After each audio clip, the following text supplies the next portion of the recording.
Offers ಇನ್ನು ಅಂತ ಹೇಳ್ಕೊಳ್ಳೋಂಥದ್ದು ಏನು ಬಂದಿಲ್ಲ ಟು ಬಿ ಫ್ರ್ಯಾಂಕ್. ಅಂದ್ರೆ ಸಲಹೆ ಪ್ಲಾನ್ ಗೀನ್ ಸ್ಟ್ರಾಟಜಿ ಗಿಟಜಿ ಅಂತೆಲ್ಲ ಮಾಡ್ಕೊಂಡೋದ್ರೆ ಏನು ವರ್ಕೌಟ್ ಆಗಲ್ಲ ಮನೆ ಒಳಗೆ. ಸೊ ನಾನು ಇಷ್ಟು ವರ್ಷದಿಂದ ಏನು ಸ್ಟ್ರಗಲ್ ಮಾಡ್ಕೊಂಡ್ ಬಂದಿದ್ದೀನಿ, Y am like so stubborn in my own work ಅನ್ನೋದೆಲ್ಲ ಅವ್ರು ನೋಡಿದ್ದಾರೆ. ನಾನು ಅವರು ಮಾತಾಡ್ತಾ ಇಲ್ಲ ಆ್ಯಂಡ್ ಒಳಗೆ ಬೇರೆ ಒಂದೇ ಇದ್ರಲ್ಲಿ ಇರಬೇಕು. ಅದು ತುಂಬ ಚಿಕ್ಕ ರೂಮ್ ಅದು. ನಾನು ಹೆಂಗೆ ಇವ್ರ ಜೊತೆ ಕಳಿಯೋದು, ಹೆಂಗೆ ಮಾತಾಡೋದು, ಅಪ್ಪಿದಪ್ಪಿ ಇವ್ರೇನಾರು ಮಕ ತಿರುಗಿಸ್ಕೊಂಡ್ಬಿಟ್ರೆ ನನಗೊಂಥರ ಕೋಪ ಬಂದ್ಬಿಡತ್ತೆ. ಭಾವನಾತ್ಮಕವಾಗಿ ಯಾರ ಜೊತೆಗಾದ್ರೂ ಒಬ್ರ ಜೊತೆ ಕನೆಕ್ಟ್ ಆಗಿದೆ ಅಂತಂದ್ರೆ ಅದು ಚೈತ್ರಕ್ಕ. ನಾನು ಏನೇ ಬೇಕಾದ್ರೂ ಓಪನ್ ಆಗಿ ಹೋಗಿ ಹೇಳ್ಕೋಬಹುದು ಅವ್ರ ಹತ್ರ. ಎಲ್ಲ ಆಚೆ ಹೋದ್ರು ಇದೊಂದು ಹೇಳ್ತಾ ಇದ್ರು, ನೀವು ರನ್ನರ್ ಅಪ್ ಆಗಿದ್ದು ಬೇಜಾರಾಯ್ತು, ವಿನ್ನರ್ ಆಗ್ಬೇಕಾಗಿದ್ದು winner. Of course I am winner because you guys are like making me proud ಅಂತ ಒಬ್ಬ ಅಣ್ಣ ನನಗೆ ಸ್ಟೇಜ್ ಮೇಲೆ ಮಾಸ್ಟರ್ ತರ ನಿಂತ್ಕೊಂಡು and you are runner up ಅಂತ ಅಂದಾಗ. ಈಗ ಮೋಕ್ಷಿತಾ ಅವ್ರನ್ನ ತಗೊಂಡ್ರೆ ಭವ್ಯ ಟಾಸ್ಕ್ ವೈಸ್ ಕೂಡ ತುಂಬಾ ಸ್ಟ್ರಾಂಗ್ ಇದ್ರು. ಮೋಕ್ಷಿತಾ ಅವ್ರ ಅಷ್ಟು ಏನು ಟಾಸ್ಕ್ ಅಂತ ಬಂದಾಗ ಆಡಿಲ್ಲ. ಲಾಸ್ಟ್ ವೀಕಲ್ಲಿ ಅವ್ರು ಸ್ವಲ್ಪ ಚೆನ್ನಾಗಿ ಆಡಿದ್ರು ಅಲ್ವಾ, ಬಟ್ ಭವ್ಯಗಿಂತ ಮೋಕ್ಷಿತಾ ಅವ್ರು ಉಳ್ಕೊಂಡಿದ್ರಲ್ವಾ. ಸಿ ಅದು ಎಂಡ್ ಆಫ್ ದ ಡೇ ಜನಗಳೇನೆ. ಈಗ ತ್ರಿಮೋಕ್ಷಿ ಅಂತ ಒಂದು ಶುರು ಮಾಡಿದ್ರು, ಅಂಡ್ ತ್ರಿವ್ಯಾ ಅಂತ ಶುರು ಮಾಡಿದ್ರು. And people knows it. ಅಂದ್ರೆ ಅವ್ರಿಗೆ ಏನ್ ಬೇಕು ಅದನ್ನ ತಗೊಂತಾರೆ ಅಂಡ್ ಅವ್ರಿಗೆ ಏನ್ ಇಷ್ಟ ಆಗುತ್ತೆ ಜೆನ್ಯೂನ್ ಆಗಿ ಇಷ್ಟ ಅಂತ ಪಡ್ತಾರೆ. ಆ್ಯಂಡ್ ವೋಟಿಂಗ್ ನಿಮ್ಮ ಹತ್ರ ಇರಲ್ವಲ್ಲ, ನಿಮ್ಮ ಕೈಲಿ ಇಲ್ವಲ್ಲ. ಆ್ಯಂಡ್ ಭವ್ಯ 6th ಪ್ಲೇಸ್ಗೆ ಹೋಗಿದ್ದು, ಅವರು 4th ಪ್ಲೇಸ್ ಹೋಗಿದ್ದು, ಅದೆಲ್ಲ ನನಗೆ ಏನು ಅಂತ ಡಿಫ್ರೆನ್ಸ್ ಅನಿಸ್ಲೇ ಇಲ್ಲ. ಬಿಕಾಸ್ ಅದೆಲ್ಲ ಕೈಲಿರೋದು ಜನದ ಕೈಲಿ. ಬಟ್ ನೀವು ಹಂಗೆ ಕಂಪೇರ್ ಮಾಡಿದ್ರೆ ಭವ್ಯ ಫಿಸಿಕಲ್ ಟಾಸ್ಕ್ ತುಂಬಾ ಚೆನ್ನಾಗಿ ಇಡೀ ಮನೆಯಲ್ಲಿ ಹುಡುಗಿರ್ ಪೈಕಿಲಿ ಭವ್ಯ ತುಂಬಾ ಚೆನ್ನಾಗಿ ಆಡ್ತಾ ಇದ್ರು. ಅದಿದೆ. ಬಟ್ ಪ್ಲೇಸ್ಗಳನ್ನ ನಾವು ಡಿಸೈಡ್ ಮಾಡೋಕ್ಕಾಗಲ್ವಲ್ಲ. ಸೊ ಪ್ಲೇಸ್ಗಳನ್ನ ಡಿಸೈಡ್ ಮಾಡಿದ ಜನನೇ. ಆ್ಯಂಡ್ ಅವ್ರ ವೋಟಿಂಗ್ ಮೇಲೆನೆ ಭವ್ಯ ಫಸ್ಟ್ ಬಂದಿದ್ದು, ಅದಾದ್ಮೇಲೆ ಮೋಕ್ಷಿತಾ ಬಂದಿದ್ದು. ಈಗ ನಮ್ಮ ಇಂಟರ್ವ್ಯೂನಲ್ಲಿ ಅನುಷಾ ಅವರು ಚೈತ್ರ ಅವರು ಏನ್ ಹೇಳಿದ್ರು ಅಂದ್ರೆ ತ್ರಿವಿಕ್ರಮ್ ಅವರೇ ಗೆಲ್ಬೇಕು ಅಂತ ಹೇಳಿದ್ರು. ಅವರಿಗೆಲ್ಲ ಒಂದ್ ಕಡೆ ಬೇಜಾರಾಗಿದೆ ಅನ್ಸುತ್ತೆ ಅಲ್ವಾ? ಹೌದು. ಅಂದ್ರೆ ಚೈತ್ರಕ್ಕ ನನಗೆ ತುಂಬಾ ಕ್ಲೋಸ್ಲಿ ಬಾಂಡ್ ಆಗಿದ್ದವರು ಚೈತ್ರಕ್ಕ. ನನಗೆ ಮನೆಯಲ್ಲಿ ಭಾವನಾತ್ಮಕವಾಗಿ ಯಾರ ಜೊತೆಗಾದ್ರೂ ಒಬ್ರ ಜೊತೆ ಕನೆಕ್ಟ್ ಆಗಿದೆ ಅಂತಂದ್ರೆ ಅದು ಚೈತ್ರಕ್ಕ. ನಾನು ಏನೇ ಬೇಕಾದ್ರೂ ಓಪನ್ ಆಗಿ ಹೋಗಿ ಹೇಳ್ಕೋಬಹುದು ಅವ್ರ ಹತ್ರ. ಅಂಡ್ ಯಾವುದೇ ರೀತಿ ವಿಷಯನ ಯಾವ ಆಂಗಲ್ ಬೇಕಾದ್ರೂ ಅವ್ರ ಹತ್ರ ಹೇಳಿದ್ರೆ ಒಬ್ಬ ವ್ಯಕ್ತಿಗೆ ಅರ್ಥ ಆಗುತ್ತೆ ಅಂದ್ರೆ ಅದು ಚೈತ್ರಕ್ಕ ಆಗಿದ್ರು. ಸೊ ಚೈತ್ರ ಅಫ್ಕೋರ್ಸ್ ಅಂದ್ರೆ ಇಫ್ ನಾಟ್ ಮೀ ಅವ್ನಿಗಾದ್ರೂ ಬರಲಿ ಅನ್ನೋದಿತ್ತಲ್ಲ, ಆ ಕ್ಯಾಟಗರಿಲಿ ಅಂತೂ ಇದ್ದೆ ಚೈತ್ರಕ್ಕನ ಜೊತೆಗೆ ನಾನು. ಆ್ಯಂಡ್ ನಾನು of course my best friend like ಅವ್ರ ವಿಶಸ್ ಇದ್ದೇ ಇತ್ತು. ಅಫ್ಕೋರ್ಸ್ ಎಲ್ಲರನ್ನೂ ನೋಡಿದಾಗ ಅವತ್ತು ನನಗೆ ಬೇಜಾರಿತ್ತು, ಶಿಟ್ ನಾನು ಏನು ಮಾಡೋಕ್ಕಾಗಲಿಲ್ಲಲ್ಲ ಅಂತ. I have given my best. ಅಂದರೆ ಇನ್ನೂ 200% ಎಫರ್ಟ್ ಹಾಕಿದ್ದೀನಿ. ಆ್ಯಂಡ್ ಕೊನೆ ಕೈಗೆ ಬರೋ ತನಕ ನನ್ನ ಮಾತ್ರ ಇತ್ತು. ಆ್ಯಂಡ್ ಬರ್ದಿಲ್ದಾಗ ಅಫ್ಕೋರ್ಸ್ ಎಲ್ಲರಿಗೂ ಇಡೀ ಎಲ್ಲ ಆಚೆ ಹೋದ್ರೂ ಇದೊಂದು ಹೇಳ್ತಾ ಇದ್ರು, ನೀವು ರನ್ನರ್ ಅಪ್ ಆಗಿದ್ದು ಬೇಜಾರಾಯಿತು, ವಿನ್ನರ್ ಆಗಬೇಕಾಗಿದ್ದು winner. Of course I am winner because you guys are like making me proud. ನೀವೆಲ್ಲರೂ ನಾನು ಗೆಲ್ಲಬೇಕು ಅಂತಂದು ಅಂತ ಅದನ್ನೇ ಅವ್ರಿಗೂ ಹೇಳಿದೆ. But still they are upset, but that's okay. ಇವಾಗ ಸುದೀಪ್ ಸರ್ ಇಬ್ರು ಕೈ ಇಟ್ಕೊಂಡಾಗ ಒಂದ್ ಕೈ ಎತ್ತುತ್ತಾರೆ ಮೇಲೆ, ತಕ್ಷಣಕ್ಕೆ ಬಂದು ನಿಮ್ಗೂ ಕೂಡ ಒಂದು ಹಗ್ ಮಾಡ್ತಾರೆ, ನಿಮ್ಗೂ ಮಾತಾಡ್ಸೋ ಅಂತ ಒಂದು ಇದಿದೆಯಲ್ವಾ, ಮನಸ್ಥಿತಿ ತುಂಬಾ ಖುಷಿ ಆಯ್ತು ಅದು ನೋಡ್ದವ್ರಿಗಲ್ವಾ? ಅಫ್ಕೋರ್ಸ್. ಅಂದ್ರೆ ಸುದೀಪ್ ಅಣ್ಣ ನಂಗೆ 2 years ಇಂದ ಗೊತ್ತು, 2-3 years ಇಂದ ಗೊತ್ತು. ಆಸ್ ಅನ್ ಆಕ್ಟರ್ ನಾವು ಅವ್ರನ್ನ ತುಂಬ ಅಡ್ಮೈರ್ ಮಾಡಿದ್ದೆ ಫ್ರಮ್ ಚೈಲ್ಡ್ಹುಡ್. ಅವ್ರು ಹುಚ್ಚ ಬಂದಾಗ ನಾನು ತುಂಬ ಚಿಕ್ಕ ಹುಡುಗ ಅವಾಗ. ಸೊ ಅವಾಗ್ಲಿಂದ ಅವ್ರನ್ನ ನೋಡ್ಕೊಂಬಂದಿರೋದು. And you have opportunity to play with him. Cricket ಆಡ್ತೀವಿ ಜೊತೆಗೆ, ಆ್ಯಂಡ್ ಅವ್ರ ಜೊತೆ ಡಿನ್ನರ್ ಮಾಡ್ತೀವಿ, ಆ್ಯಂಡ್ ಅವ್ರ ಜೊತೆ ಪಾರ್ಟಿ ಮಾಡ್ತೀವಿ, ಆ್ಯಂಡ್ ಅವ್ರು ಹೇಳೋ ಬುದ್ಧಿಗಳನ್ನೆಲ್ಲ ಕೇಳಿಸ್ಕೊಂಡಿದ್ವಿ, ಬೈಸ್ಕೊಂಡಿದ್ದೀವಿ. ಸೊ ಈ ವಿಚಾರಗಳೆಲ್ಲ ಇದೆ. ಅಂಥ ಒಬ್ಬ ಅಣ್ಣ ನನಗೆ ಸ್ಟೇಜ್ ಮೇಲೆ ಮಾಸ್ಟರ್ ಥರ ನಿಂತ್ಕೊಂಡು and you are runner up ಅಂತ ಅಂದಾಗ, ಆ್ಯಂಡ್ ಅಫ್ಕೋರ್ಸ್ ಆ್ಯಂಡ್ ಈ ಕೇಸಸ್ ಲಾಟ್ ನಮ್ಮನ್ನು ತುಂಬ ಕೇರ್ ಮಾಡ್ತಾರೆ ಅವರು. ಆ್ಯಂಡ್ ಆ ಹಗ್ ಮಾಡಿದಾಗ ನನಗೆ ಅದೇ ಅನ್ಸು, of course you deserve better, but what you got is the best ಅಂತ ಅಂದ್ಬಿಟ್ಟು ಹೇಳಿದರು. ಖುಷಿ. ಅಂದ್ರೆ ನೀವು ರನ್ನರ್ ಅಪ್ ಆದ್ಮೇಲೆ ಒಂದಷ್ಟು ಟ್ರೋಲ್ಸ್ ಆಗಿದ್ದು, ನಮ್ಮಂತ ಮಿಡಲ್ ಕ್ಲಾಸ್ ಅವರಿಗೆ ಯಾವಾಗ್ಲೂ ಜಸ್ಟ್ ಎಲ್ಲ ಮಿಸ್ ಆಗುತ್ತೆ ಅಂತ ನಿಮ್ಗೂ ಹಾಗೆಲ್ಲ ಅನಿಸ್ತಾ? ಅದು ಅನ್ಕೊಂಡು ಸುಮ್ಮನೆ ಆಗ್ತೀವಿ ಅಷ್ಟೇ, ಬಿಟ್ರೆ ನಮಗೆ ನಾವೇ ಯಾಕೆ ಬೇಜಾರು ಮಾಡ್ಕೊಬೇಕು ಅನ್ಕೊಂಡು ಅನ್ಸತ್ತೆ ಯಾವಾಗ್ಲೂ ಜಸ್ಟಲ್ಲಿ ಮಿಸ್ ಆಗುತ್ತಲ್ಲ ಅಂತ. ದಟ್ಸ್ ಓಕೆ, ಏನು ಮಾಡೋಕ್ಕಾಗಲ್ಲ. ಆ್ಯಂಡ್ ನಾವು ಮುಂದಕ್ಕೆ ಹೋಗ್ತಾ ಇರ್ಬೇಕೆಲ್ಲ. ಅದನ್ನೇ ನಾವು ಯೋಚನೆ ಮಾಡ್ಕೊಂಡು ಕೂತ್ಕೊಂಡ್ರೆ ನಾವು ಅಲ್ಲೇ ಕೂತಿರ್ತೀವಿ. ದಟ್ಸ್ ಓಕೆ, ಮುಂದಕ್ಕೆ ಹೋಗೋಣ ಅನ್ಕೊಂಡು ಮುಂದಕ್ಕೆ ಹೋಗ್ತಾ ಇರಬೇಕು.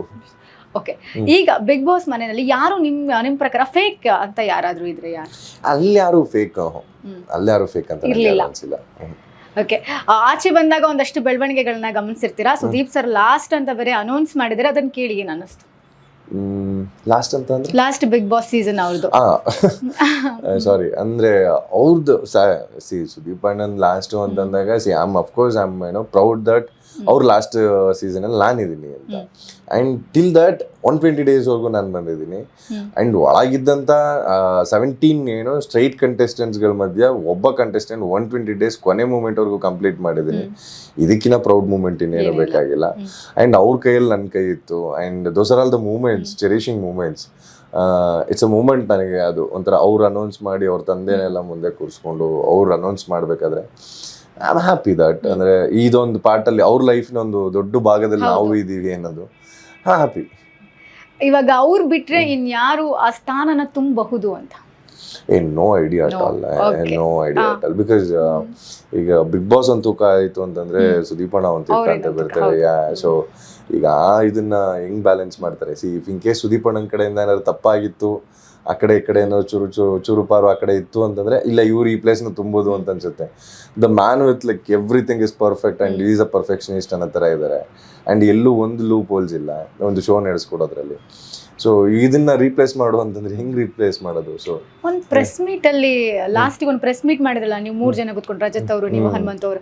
ಅವಾಗ ನಿಮ್ ಜೊತೆ ಒಬ್ರು ಇದ್ರಲ್ಲ ಬಿಗ್ ಬಾಸ್ ಅವರು ಡೈರೆಕ್ಟರ್ ಅವ್ರು ಹೇಳಿದ್ರು ಅಲ್ವಾ, ಅವರು ಬಿಗ್ ಬಾಸ್ ಸುದೀಪ್ ಸರ್ ಇಲ್ದರೆ ನಾವು ಬಿಗ್ ಬಾಸ್ ನ ಊಹೆ ಮಾಡ್ಕೊಳಕ್ಕೂ ಆಗಲ್ಲ, ಅವ್ರು ಅನೌನ್ಸ್ ಮಾಡಿದಾರೆ ಅಷ್ಟೇ, ಬಟ್ ಬಂದೇ ಬರ್ತಾರೆ.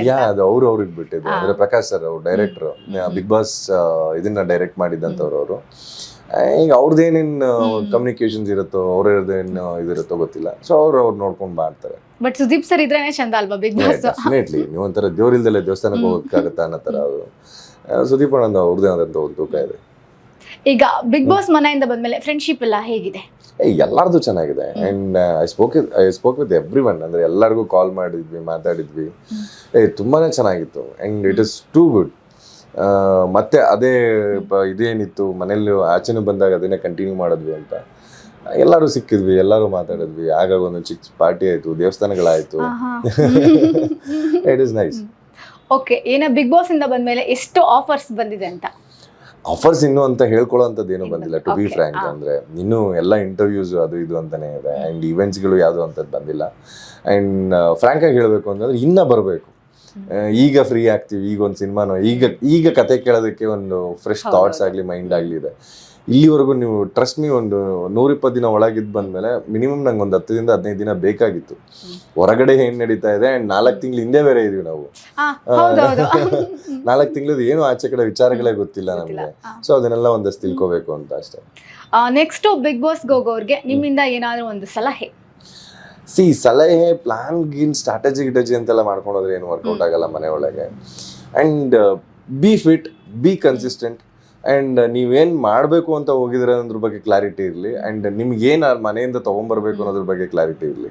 ಸೊ ಈ ಕ್ಲಾರಿಟಿಗಳೆಲ್ಲ ನಿಂಗೆ ಕಪ್ಪಬೇಕು ಅಂದರೆ ಕಪ್ಪಿಗೆ ಓಡಾಡಬೇಕಾಗುತ್ತೆ. ಇಲ್ಲ ನಿಂಗೆ ಮನೆ ಒಳಗೆ ಹೋಗಿ ನಾನು ಈ ಥರ ಬದುಕಬೇಕು ಅಂತಂದರೆ ಆ ಥರದ್ದು ಬದುಕೋದಕ್ಕೊಂದಷ್ಟು ಬೇಕಾಗುತ್ತೆ, ವಿಷಯಗಳು ಬೇಕಾಗುತ್ತೆ. ಸೊ ಅದಕ್ಕೆಲ್ಲ ನಿಮಗೆ ನೀವು ಕ್ಲಾರಿಟಿ ತೊಗೊಂಡು ಮನೆ ಒಳಗೆ ಎಂಟ್ರಾದರೆ ಈಸಿಯಾಗಿರುತ್ತೆ. ಎಲ್ಲೋ ಒಂದು ಕಡೆ ಬ್ಲ್ಯಾಂಕ್ ಆಗೋಂಥ ಅವಶ್ಯಕತೆ ಇರಲ್ಲ. ನಾನು ಇನ್ನೊಂದು ಕೇಳೋದು ಮರ್ತೆ, ಬಿಗ್ ಬಾಸ್ ಟಾಪ್ 5 ಅವರಿಗೆ ಬಿಗ್ ಬಾಸ್ ಒಂದು ಆಫರ್ ಕೊಡ್ತಾರೆ, ದುಡ್ಡು ಇಟ್ಬಿಟ್ಟು ಸೂಟ್ ಕೇಸ್ ಇಟ್ಬಿಟ್ಟು ಯಾರು ಒಬ್ರು ತಗೊಳ್ಳಿ ಅಂತ.